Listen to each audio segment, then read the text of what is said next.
मैं तो बड़ा ब्लंट आदमी हूं, आप जानते हो। नाम इसलिए नहीं खोलता हूं यहां पर क्योंकि मर्यादा भंग होती है।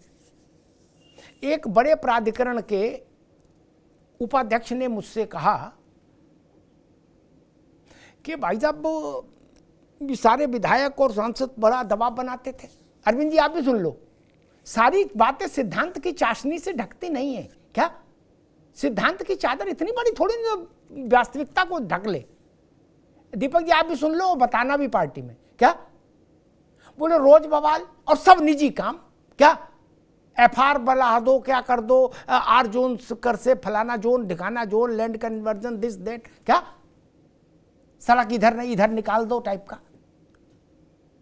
बोले मैंने एक नियम बना लिया कि सार्वजनिक हित का काम आओ करे तत्काल करेंगे, व्यक्तिगत हित के कामों के लिए बोले मैंने ये निवेदन करना शुरू कर दिया कि एक बार लखनऊ कहलवा दीजिए, क्या बोले। उसके बाद मैं मुक्त हो गया, फिर कोई दबाव नहीं लाया।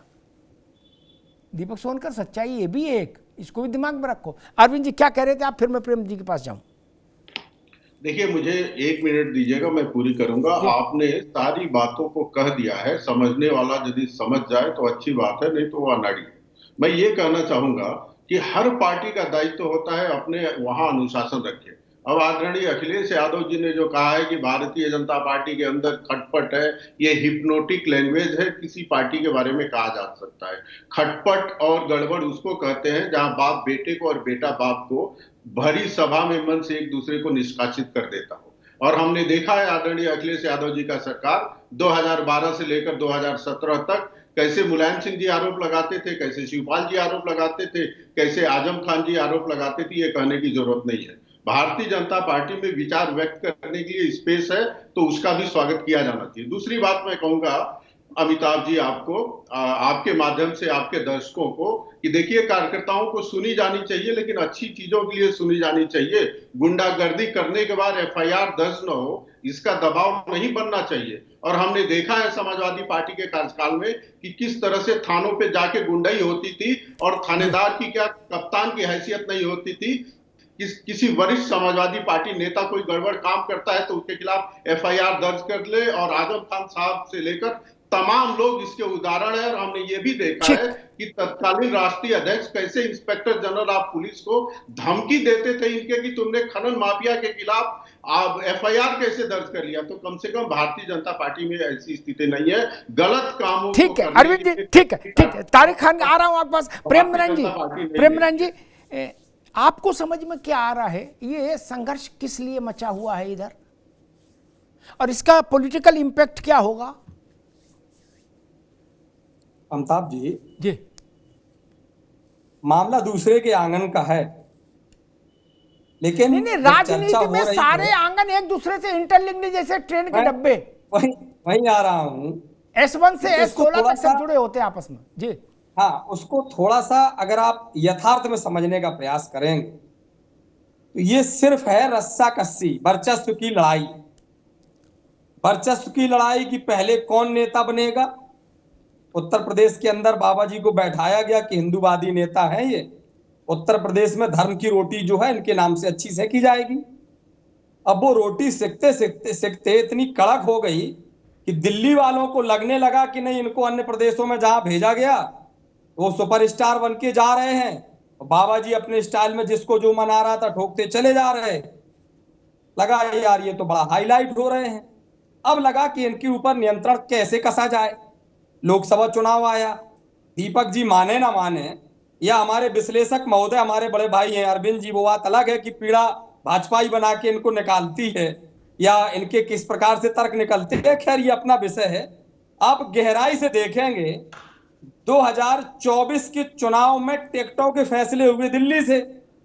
बाबा जी से कहा गया तुम तो अपना राग लापते रहो धर्म का, बाकी हम सब कर लेंगे। अब बाबा जी क्यों रुकेंगे? बाबा जी कह रहे टिकट तुमने दिए हैं तो हार हमारी क्यों भाई। पहले आप जब जीत का श्रेय लेते रहे तो हार का भी लेते रहो, नहीं तो फुल फ्लैश हमको दे दो। अब मामला बित गया यहां पर कि केशव जी को किसी ने घुट्टी पिला दी कि संगठन बड़ा होता है, लेकिन केशव जी दिल्ली में जाकर के जहां से ये लेकर के आए संगठन बड़ा होता है वो दिल्ली में भी नहीं पूछ पाए। वहां कह देते भैया पहले यहां से तो संगठन शुरू करो।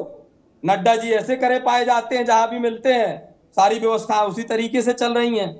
तो यथार्थ ये है कि ये वर्चस्व की लड़ाई है, एक दूसरे को उठापटक करने की ठीक, लड़ाई है। ठीक है। और इस उठापटक के चक्कर में दीपक जी अभी रुक जाओ, अभी रुक जाओ, अभी रुक जाओ, उठापटक के चक्कर में दीपक जी अभी रुक जाओ। जनता के हित को उन्होंने ताक पे रख दिया। ठीक है प्रेम भाई, रुकना होगा। तारिक खान कुछ कहना चाह रहे क्या? आ रहा है दीपक जी। देखिए, जी, इतिहास और भविष्य का एक रिश्ता होता है। इतिहास में कूटाधार मतलब कटाक्ष करने के लिए बात कही जाती है, मगर उसमें भविष्य की धारणा भी छुपी होती है। अभी जो बात राजनीतिक विश्लेषक साहब ने कही, वो बिल्कुल मैं मानता हूं कि अंतर्कलह हुआ। उसके निर्णय क्या निकला कि समाजवादी सरकार नहीं बनी। वही अंतर्कलह अब भाजपा में चल रहा है। और उसी इतिहास को अगर इंटरप्रेट करिए, उसी इतिहास को, तो आने वाले समय में क्या होगा ये अपने जबान से बताने की जरूरत नहीं है। उसी इतिहास को समझ लीजिए, जो हमारे साथ हुआ था वही यहां भी हो रहा है। ये बात अलग है, वहां लोग कुछ और थे, यहां लोग कुछ और है, यही तो हो रहा है।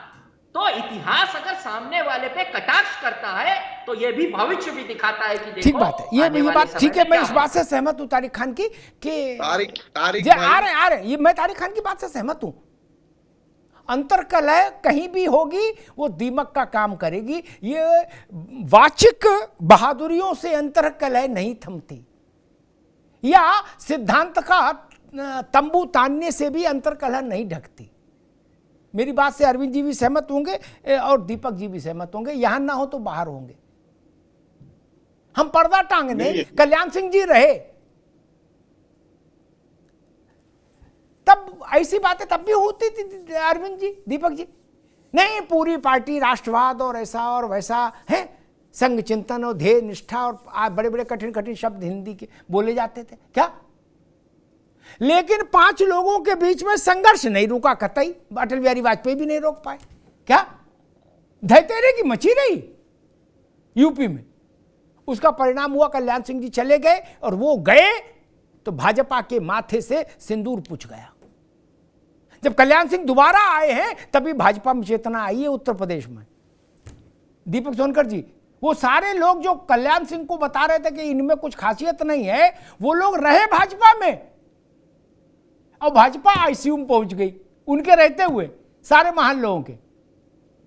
सिर्फ कल्याण सिंह नहीं थे, उत्तर प्रदेश में भाजपा आईसीयू में पहुंच गई थी। दीपक सोनकर, देखिए, मैं अपने प्रेम भाई की जानकारी का बड़ा अद्भुत हूं कि पता नहीं कहां से इस प्रकार की जानकारी लाए जो उन्होंने अभी बात बताई। दूसरा, तारिक भाई, विश्वास बहुत अच्छी चीज है, आत्मविश्वास भी बहुत अच्छी चीज है, मगर जनता का जो विश्वास चल रहा है, जो जनता ने मन बनाया है, अमिताभ जी, उत्तर प्रदेश के अंदर हर समाजवादी पार्टी की भी सरकार रही, बसपा की भी सरकार रही, मगर आज जनता उस विचार को देख करके तय करती है कि कौन कितनी मूलभूत सुविधाओं से किसने किसको जोड़ने का काम किया है। ये उत्तर प्रदेश की जनता ने इस बार तय कर लिया है कि निश्चित रूप से ये गुंडों की जो सरकार है वो आने वाली नहीं है। आप मुंगेरी लाल के हसीन सपने देखिए, अच्छी बात है, और आप 27 की तैयारी की बात कर रहे हैं, हम तो और आगे की भी तैयारी की बात करेंगे। दीपक जी एक बात बताओ, नहीं 27 और 29 छोड़ो, 2047 तक भी मत जाओ। मैं तो बड़ा छोटा आदमी, छोटी छोटी बात करो भैया। अभी 2-3 महीने के भीतर, सुन लो एक मिनट, 10 बाई इलेक्शन होने हैं। यही टाइम आप लोगों को मिला था आपस में अखाड़े में उतरने पे, लंगोट बांध के बोले ना पहले आपस में फरे आएंगे। ये कहीं से बुद्धिमानी है? विद्वान आप बहुत हो, आपका विचार परिवार और ज्यादा विद्वान है क्या? फिर भी आपको समझ रहे हैं कि अभी शरीर में जान कम है, 33 सीट आई है कुल, अभी बीमार का हाल अच्छा नहीं है क्या? बोले नहीं हम तो अभी लड़के निपटेंगे, बोले 2 घंटे बाद लड़ रहे, ना हम अभी दंगल में जाएंगे क्या? ये तो सामान्य समझ वाले से भी पूछ लो कि जब इस पार्टी की कमजोर स्थिति हो और चुनाव सामने हो, 10 बाई इलेक्शन, तो नकली ही सही एकता दिखाओ। आपके विधायक वो दल बदलू थे, वो कहां से आए मैं उस बहस में नहीं पड़ रहा, उनको पार्टी में कौन लाया मैं ये भी बता सकता हूं, और वो कैसे आए ये भी बता सकता हूं। लेकिन वो टीवी पे आके बोल रहे हैं ना कि भ्रष्टाचार बहुत ज्यादा हो गया, तब बाई इलेक्शन में ये उनका बयान चलेगा नहीं। दीपक सोनकर,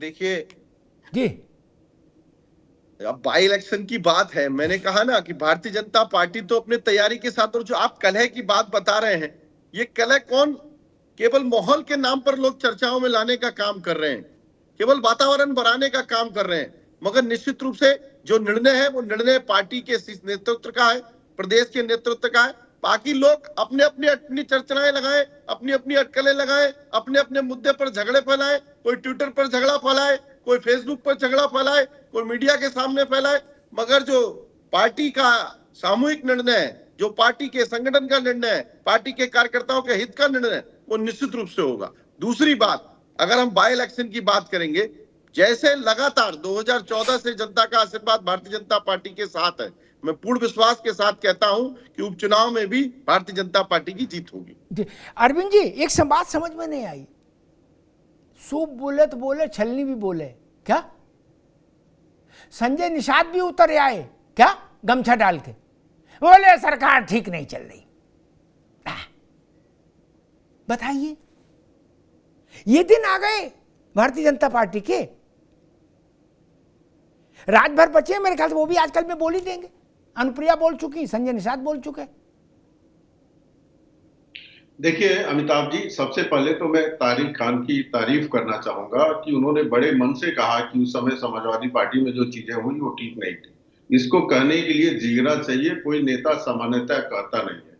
और उनके इस बात से भी सहमत हूं कि जिस किसी भी पार्टी में अंतर्कलह होता है उस पार्टी का पतन हो जाता है। अब दूसरा मैं आपको जवाब देता हूं। देखिए उत्तर प्रदेश में भी कार्य समिति हुई, कुछ बैठकें हुई, कुछ वहां के लोग दिल्ली आए। ऐसी बैठकें भारतीय जनता पार्टी मध्य प्रदेश में हुई है, कार्य समिति हरियाणा में हुई है, महाराष्ट्र में हुई है, और वहां के नेता दिल्ली आए हैं, दिल्ली से भी वहां के जो इंचार्ज हैं उस प्रदेश में गए हैं। लेकिन चूंकि उत्तर प्रदेश में योगी जी के संदर्भ में एक चर्चा, और पहले ही आपने बता दिया योगी जी जब से आए हैं एक शिगुफा फैलाने के लिए अटकल फैलाई जाती है, और मुझे लगता है उसी को बड़ा बनाया जा रहा है। भारतीय जनता पार्टी इतना बड़ा संगठन है कि मोती सिंह का बयान और रमेश मिश्रा का बयान, मुझे लगता है ये पार्टी के फेस नहीं है। पार्टी का यदि आधिकारिक कोई बयान आए, उसके राष्ट्रीय अध्यक्ष बयान देते हैं, प्रदेश अध्यक्ष बयान देते हैं, इनके प्रवक्ता बयान देते हैं, या कोई सीनियर नेता बोलता है, तो उस बात को आधिकारिक बयान माना जाएगा। कोई पर्सनल कैपेसिटी में क्या कहता है ये भारतीय जनता पार्टी का। अरविंद जी मैं बहुत नहीं है, भारतीय जनता पार्टी अनुशासित पार्टी मैं बहुत है। विनम्रता से कहूंगा, मैंने अपने 35 साल के पत्रकारी जीवन में कभी इस तर्क को स्वीकार नहीं किया राजनेताओं के कि नहीं देखिए अब प्रवक्ता नहीं बोला। प्रवक्ता क्या लाया, प्रवक्ता क्या लाया? हमको मालूम है किस पार्टी में किसकी क्या हैसियत है, वो बोला मेरे लिए पर्याप्त है। ये तर्क नहीं चलेगा भाई ना, मेरे साथ नहीं चल सकता ना। मोती सिंह की अगर हैसियत नहीं थी तो मोती सिंह को नोटिस हो जाना चाहिए था, निकाल देना चाहिए था पार्टी से कि आपने ऐसी बात कैसे कही माइक पर कि 40 साल में मैंने इतना भ्रष्टाचार नहीं देखा। और अगर इसको लोकतंत्र का नाम दे रहे हैं तो मेरा प्रणाम पहुंचे आपको, अगर इसको लोकतंत्र बता रहे हैं तो मेरा प्रणाम पहुंचे। तब तो लग रहा समाजवादी पार्टी का मंच था, मोती सिंह बोल रहे थे उस पर। नहीं, ऐसा तो सपा वाले भी नहीं बोलते। 40 साल का लपेटा मार दिया और फिर भी कहा जा रहा कि हमारे यहां आंतरिक लोकतंत्र है। अगर ये लोकतंत्र है तो ऐसे लोकतंत्र को प्रणाम और इस पर 11 रुपए निछावर करके किसी को दे दो। ये लोकतंत्र है यार, मजाक कर रहे हो? खैर, प्रेमनारायण जी,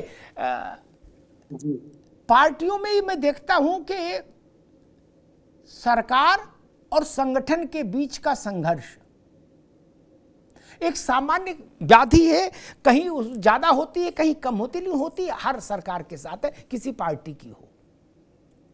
इसका बेहतर विकल्प क्या हो, समाधान क्या होना चाहिए? सरकार भी अच्छे से चले और कार्यकर्ता भी एक सीमा तक संतुष्ट रहे, क्योंकि सबकी संतुष्टि संभव नहीं, और सबकी संतुष्टि करेगी जो सरकार, वो सरकार फिर काम नहीं कर पाएगी। अमिताभ जी, इस बारे में माननीय अटल बिहारी वाजपेयी जी ने नरेंद्र मोदी जी को समझाया था एक बार, और उन्होंने एक बात कही थी कि राजधर्म सर्वोपरि। दिक्कत क्या होती है ना, सरकारें किसी की भी हो कुछ भी हो, जहां वर्चस्व शुरू हो जाता है वहां दिक्कतें शुरू हो जाती हैं। अगर एक तरफ सिर्फ एक चीज ध्यान में रखी जाए कि हमको जनहित करना है, तो जनहित के काम में फिर कोई आपको दखल नहीं दे सकता, ना आपका नेता खिलाफ जा सकता, ना कोई नहीं जा सकता, क्योंकि जनता के हित पर अगर आपने टांग अड़ा दी तो जनता आपको उखाड़ के फेंक देगी। जहां जो अभी आप सोनकर जी से जो बात कर रहे थे कि वो जनहित के अलावा कहीं कोई मैटर है क्या, जब वो दूसरा वाला मैटर प्रभावी होने लगता है, वहां दिक्कतें होने लगती हैं, वहां समस्याएं खड़ी होने लगती हैं।